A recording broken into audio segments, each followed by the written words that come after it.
যে কৃষ্ণৰ এই ৰূপটো দেখি দেখোন আমাৰ মনটো কিবা হাত পৰি গেলায় এই বুলি নিজকে নিজে তেওঁলোকে কৈ আছে। কৈ পিছত কৈছে, হে ৰাম যাৰ কথা শ্ৰৱণে কৃ তাৰ ঠনাৰী গণ অনুক্ষণে মাধৱত নিমজিলা মন হে নয় কৃষ্ণ কপায়া ছায়া নিৰন্তৰ নয়নৰ দ্বাৰে নিয়া কৰি অভ্যন্তৰ। যে কৃষ্ণৰ সেই ৰূপটোৰ কথা এতিয়া কি হ'ল, তেওঁলোকে ইমানে শুনিহে আছিল, কৃষ্ণকতো দেখা নাছিল। যে আজি কৃষ্ণক তেওঁলোকে দেখাৰ লগে লগে তেওঁলোকৰ চকুৰ পৰা আপনা আপনি পানী পৰি গৈছে। যে এনেকুৱা এজন প্ৰভুক আমি ইমান দিনৰ পৰা যদি দেখা পালোঁ হয়, আমাৰ কিমান ভাল লাগে দেখিল হয়। হে ৰাম চিৰকাল আছিল অন্তৰ হৃদয়ত ধৰি উপজিলা প্ৰেম পৰৈলোত নিজৰি পুলকিত তনু আতি ভৈলা কৃষ্ণময় এৰাইলা সমস্তে সংসাৰৰ তাপছয়। যে যেতিয়া ভগৱানক বহুত দিনৰ পৰা ভাবা যায়, ভক্তি কি দেখে পেলাইতো মানুহ ভক্তি কৰি লাভ নাই। এই বামুণীবিলাকে দেখে পেলাই ভক্তি কৰা নাছিল। কৃষ্ণই গম পাইছিল যে বামুণবিলাকৰ তেওঁলোকৰ ভক্তি নাই, তেওঁলোকে পূজা পাতল কৰি খাই মেলি ঘৰখন খুৱাব লাগে, তেওঁলোকৰ সেইটো হৈছিল কৰ্ম। কিন্তু ইয়াত থকা তেওঁলোকৰ বামুণীবিলাকৰ অৰ্থাৎ তেওঁলোকৰ নিজৰ তিৰোতাবিলাকে হৈছে কৃষ্ণ ভক্ত। যে কৃষ্ণইহে সকলো সময়তে ৰক্ষা কৰিব পাৰে বুলি তেওঁলোকৰ এটা বিশ্বাস আছিল। আৰু এই বিশ্বাসটোৱে তেওঁলোকৰ ভক্তিত পৰিণত হ'ল। যে ধৰ্ম যদি লাগে, ধৰ্মৰ সময়ত যদি বিশ্বাস নাই, তেতিয়াহ'লে সেই ধৰ্ম কৰি একো লাভ নাই। গতিকে এই বামুণীবিলাকৰ মনত এটাই আছিল যে কৃষ্ণই সমস্ত, গতিকে তেওঁ চিৰদিনে ভাবি আছিল। ভাবি থকাৰ কাৰণে যেতিয়া তেওঁলোকক বাধা দিছিল, গাত কোবাইছিল, সেই কোবটো তেওঁলোকৰ গাত পৰিছিল নেকি? পৰিলেও কাম নাই, কাৰণ কৃষ্ণই তেওঁলোকক ৰক্ষা কৰি আছে। সেই গিৰাকবিলাকৰহে হাতবিলাক বিষাই আছে, কিন্তু তেওঁলোকৰ একে হোৱা নাই। গতিকে আজিও সেই একেটা কথা কৈছে যে কৃষ্ণক দেখাৰ লগে লগে তেওঁলোকৰ চকুৰ পৰা আপনা আপনি পানী পৰি গৈছে। গতিকে পুলকিত তনু আতি ভৈলা কৃপময় এৰাইলা সমস্তে সংসাৰৰ তাপছয়। যে এনেকৈ যেতিয়া ভগৱানৰ প্ৰতি ভক্তি গদগদ হৈ গ'ল, তাৰ পিছতে কি হৈ গ'ল, তেওঁলোকে ভক্তিৰসত নিমজ্জিত হ'ল, অৰ্থাৎ কৃষ্ণৰ প্ৰতি আসক্তি পুনৰ বাঢ়ি গ'ল। আৰু কৃষ্ণই তেওঁলোকৰ সমস্তবিলাক পাপ দুখ যিমান আছিল, কৃষ্ণইতো গমেই পাইছে নাই এওঁলোক পৰম ভক্ত মোৰ, গতিকে এওঁলোকক কি কৰিব লাগে, মোৰ নিজৰ ভক্ত কৰি ল'ব লাগে। গতিকে ভগৱান যিহেতু ভকতৰ অধীন বুলি কয়, এই ভক্তেনীবিলাকৰ যিটো দুখ, এই বামুণীবিলাকৰ যিটো দুখ, এই দুখটো লগে লগে তেওঁলোকে নোহোৱা কৰি দি দিলে। ৰাম নেমলত আখি পাখি ৰতনাই জ্ঞান হৃদয় মাধৱ মধ্যত মাধৱক ধৰি মনে আনন্দ সিন্ধুত নিমন জিল নাৰীগণে নেমেলত আখি বাহিৰত নাহি জ্ঞান আহৈত বিনপাল নমাতি সুদৃহ কৰি ধ্যান। যে ভগৱানক পাব লগা হ'লে বা যিকোনো এটা আমি যদি কিবা এটা বস্তু বিচাৰোঁ, ভক্তিৰ জৰিয়তে যদি বস্তু এটা বিচৰা হয়, তেতিয়াহ'লে কোনোবাই চকু মেলি বিচাৰে নেকি? চকু মেলি কোনোবাই প্ৰাৰ্থনা কৰে নেকি? চকু মেলি কিবা এই যিটো আমাৰ নাম ধৰা মূল মানুহ থাকে, সেই মানুহটোৱে চকু মেলি নাম ধৰা দেখা পাইছ না? যদি তেওঁ চকু মেলি নামটো ধৰে, তেতিয়াহ'লে কি হয়, তেওঁৰ বেলেগ বস্তু আগৰ ফালে আহি থাকিব। এওঁ কেনেকৈ নাম ধৰিছে, তেওঁ চাপৰি মেচিংকৈ কোনটোৱে নাম ধৰিছে, কোনটোৱে ধৰা নাই, এই কথাটো তেওঁ যদি ভাবি থাকে মনত, তেতিয়াহ'লে পিছৰ কথাটো কি হ'ব, তেওঁৰ মনত পৰিব নেকি? এই 48 পটল যুগলটো সমস্তটো মনত ৰখাটো ইমান সহজ কথা নহয়। যদি 48 পটলৰ সেই মূল ভকতজনে যে চাৰিওফালে চাই ফেলাক হয়, তেতিয়াহ'লে তেওঁৰ মাজে মাজে ৰৈ গেলাক হয়। গতিকে একেইটাকেই কথাটো কৈছে এতিয়া, যে গোপিনীবিলাকে চকু মেলবাই পৰা নাই, তেওঁলোকৰ ভক্তিত কৃষ্ণ গদগদ হৈ হৃদয়ত সোমাই আছে। সোমাই থকাৰ কাৰণে তেওঁলোকে চকু দুটা মেলি দিয়া নাইকিয়া, চকু দুটা মেলি দিয়াৰ লগে লগে বেলেগ বেলেগ বস্তু দেখা পালে কৃষ্ণক তেওঁলোকে দেখা নাপাব বা দেখাব নহ'ব। এইখিনি সময়ত কৃষ্ণই কিজানি তেওঁলোকক দেখা দিছে, এই কথাটো তেওঁলোকৰ মনত আহি পেলাই তেওঁলোকে কোনোপধ্যে চকু মেলা নাই, চকু জপে আছে। আচৈ তম্ভি নমাতি সুদৃঢ় কৰি ধ্যান কৰি আছে। ধ্যান কাক কয়? মনোযোগ। যিটো বস্তুত মনোযোগ দিয়া হয় সেইটো হৈছে ধ্যান। গতিকে তেওঁলোকে ধ্যান কৰি আছে কাক? কৃষ্ণ। এই প্ৰভু তোমাক আজি দেখা পাইছোঁ, আজি আমাৰ মনত কিমান শান্তি লাগিছে, এই কথাটোকেই কৈ আছে। ৰাম দশম্বৰ দেখি প্ৰেম ভাৱ ভগৱন্ত, সবাকে সম্বন্ধি হেন সাক্ষী বুলিলন্ত, কুশলে আখিলা তুমি সব ভাগ্যৱতী, বুলিও ক কিবা আমি সধিব সম্প্ৰতি। চকুজি মেলা নাই। এই মেলা নাই কি কাৰণে? কি আছে? হৃদয়তে ভগৱান আছে। গতিকে তেওঁলোকে মনতে ভাবছি যে ভগৱানে আমাক খুজিছে, এই তোমালোকে সেই ব্ৰাহ্মণীসকল তোমালোকে যে ইয়াতে আহিছ, কি কাৰণত নোৱাৰিছ? এই ভাৱ এটা নাযায়। কেতিয়াবা আমি দুখত পৰিলেওতো তেনেকুৱা হয় যে নহয়, যিটো কথাক লৈ আমি দুখ কৰোঁ সেই কথাটো যাতে পুনৰ আৰু যদি হৃদয়ত আমাৰ ধাবিত হয়। এই যে আমাৰ মাষ্টৰ মৰি গ'ল, মৰাৰ লগে লগে মাষ্টৰনীৰ সেই অৱস্থাটো নহৈছে, আজি সেই ভাৱটো আহি আছে। আজি আমি তাতে নাম কীৰ্তন কৰিলোঁ, তেওঁ কিন্তু কান্দি থাকিল। কিয় কান্দি থাকিল? যে আজিৰ পৰা তেওঁ আৰু মোক কোনোদিনে দেখা দিবাকেলি নাহে। গতিকে আজি এই সময়খিনিতে মই তেওঁক যিমান পাৰোঁ সিমান মনত পেলাব লাগিব। এই যে আগৰ পৰা এতিয়ালৈকে গোটেইখিনি কথা মনত পেলাক।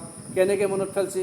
তেওঁ চকু মুজি যেতিয়া তেওঁৰ কথাটো ভাবি আছে, সমস্ত কথাবিলাক চকুৰ পানী দিয়ে গোটেইবিলাক ওলাই আহিছে। গতিকে এই কথাটোতো এনেকুৱা আছে যে ভগৱানে তেওঁলোকৰ ভিতৰত কেনেকৈ দেখা দিছে।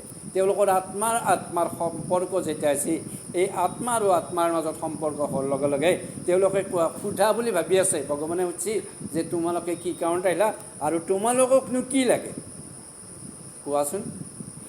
ৰাম বান্ধৱৰ বাধা কণ গণি নাৰী গণে, দেখিবা কয় আখিলায়ামা কয়ে কমনে, মূৰৰ ঠেৰিলাহা প্ৰিয় প্ৰতিকুত, তুমি সব ভকতৰ হেনয় যুগুত। তেতিয়া ভগৱানে কি কৈছে যে তোমালোকৰ দৰে এই নাৰীগণে কি হয়, কেতিয়াবা বিভিন্ন ধৰণৰ অসুবিধা পাব লগা হয়। কি কাৰণ পাব লাগে? পৰপুৰুষক যেতিয়া ভজিব লগা হয় তেতিয়াতো এইটো এটা হ'বই, চবৰে স্বামীৰ ক্ষেত্ৰত হ'ব এইটো কথা। গতিকে সেইকাৰণে তোমালোকে এই বাধা বিঘিনিবিলাক নেওচি যি মোৰ ওচৰলৈকে আহিছা, অহাৰ লগে লগে কি হৈছে যে তোমালোকৰ যি প্ৰিয়, কোন প্ৰিয়? আটাইতকৈ প্ৰিয় নাৰীৰ ক্ষেত্ৰত স্বামী, হয়নে নহয়? স্বামী আৰু নিজৰ সন্তানক বাহিৰে কোনো নাৰীয়ে ক'ব নোৱাৰে কোনোবা বেলেগ আপোন বুলি। গতিকে কৃষ্ণই সেইকাৰণে কৈছে যে তোমালোকৰ প্ৰতিপুত্ৰক এৰিও ইয়ালৈকে আহিছা। গতিকে ইয়ালৈকে যেতিয়া আহিছা তেতিয়াহ'লে শুনা, মই তোমালোকক মই যি তত্ত্ব সেই কথা অলপ কৈ দিওঁ। ৰাম মহাজ্ঞানী চৰম চতুৰ যিটো জন, আপোনাৰ জানৈ যিটো নিজ প্ৰয়োজন, মোক আত্মা প্ৰিয় বুলি লৱে যাৰমতি, শিশৱে সদায় মোৰ কৰে নিষ্কাম ভকতি। যে যিবিলাক মহাজ্ঞানী আছে সেই জ্ঞানীবিলাকে ইতিমধ্যেই মুক্তি কৰি লৈছে, তেওঁলোকৰ নিজৰ কৰি লৈছে। তেওঁলোকে জানে কাৰণে, তেওঁলোক চতুৰৰো চতুৰ, যদি তেওঁলোকে সমস্ত জানে কাৰণে মোক তেওঁলোকৰ অধীন কৰি লৈছে। অধীন বুলি কিয় কৈছোঁ? যে ভক্তৰ অধীন সদায় ভগৱান। যিকোনো ভক্তই যেতিয়া বিপদত পৰে, বিপদত পৰাৰ লগে লগে ৰক্ষা কৰে কোনি? ভগৱানে। যে যেতিয়া এই হাতী পানীত পৰি আছিল, এই ঘৰিয়ালটো যি ভৰিত ধৰি পেলাই পানী আছিল, সেইখিনি সময়তে ইমান স্তুতি কৰিছে ভগৱানক শুনি যে ইমান ডাঙৰ এটা জন্তু, পৃথিৱীৰ ভিতৰত আটাইতকৈ ডাঙৰ জন্তু হ'ল হাতী, যে সেই হাতীকে আজি ঘৰিয়াল এটাই ভৰিত ধৰি টানি আছে। গতিকে তেতিয়াই সেই হাতীটোৱে ভগৱানক কৈছিল যে প্ৰভু, মই বহুত শক্তিবান বুলি ভাবি আছিলোঁ, মোৰ মনত বহুত অহংকাৰ আছিল, মোৰ এই দেহাটোক কোনোবাই লৰাব পাৰিব নেকি। গতিকে সামান্য আজি ঘৰিয়াল এটাই মোৰ ভৰিত ধৰি পেলাই পানীৰ ফালে টানি আছে, মোক এতিয়া তুমি যদি ৰক্ষা নকৰ, এইখিনি সময়ত ৰক্ষা কৰম তা কোনো নাই। এইটো হৈছে পিছত যাই পেলাই তোৰ যেতিয়া জ্ঞানটো আহিল, এই জ্ঞানটো অহাৰ লগে লগে তেতিয়া ভগৱানে বোলে আছা ইমান দিন এটা বৰ অহংকাৰ কৰি আছিলি, মস্ত দেহা এটা আছিল নহয়, কাকো খাতিৰ কৰা নাছিল। আজি গম পালি না যে সদায় ভক্তৰ অধীন ভগৱান হয়। আৰু যেতিয়াই সেই গজেন্দ্ৰই বা সেই হাতীটো ভগৱানক স্মৰণ কৰিলাক, তেতিয়াই তেওঁৰ অধীন হ'ল। আৰু অধীন হয় তেতিয়া কৈছে যে ঠিক আছে, তই যেতিয়া মোৰ শৰণ লৈছা, তেতিয়াহ'লে তোৰ এই কষ্টটো মই শেষ কৰি দিম। আৰু তেতিয়াই সেই ভগৱানে কি কৰিলাক, গ্ৰাহক গজেন্দ্ৰক অৰ্থাৎ হাতী আৰু ঘৰিয়ালক পানীৰ ওপৰলৈকে টানি লৈ আহিলাক। যে টানি লৈ আহিলাক তেতিয়াও সেই হেৰিটো নকৰে, ঘৰিয়ালে মুখেদি এৰি দিয়া নাই তথাপি। আৰু তেতিয়াই ভগৱানে চক্ৰ ধৰি সেই চক্ৰটো দি গ্ৰাহৰ মুখ কাটি দিছিল। মুখ কাটি দিয়াৰ পিছত হল পাইছিল। কি হল পৰা নাই, এই যে ঘৰিয়ালৰ দাঁতকেইটা থাকে, দাঁতকেইটা কুমে নেগেছি না, হাতীৰ সেই হেৰিত কুমে গেছি নহয়। গতিকে তাৰো অসুবিধা হৈছে, পটককৈ হাতীটো উলিয়াই দিম উলিয়াই উলিয়াই পাৰি। গতিকে পাতটো দুখ লৈ আছে,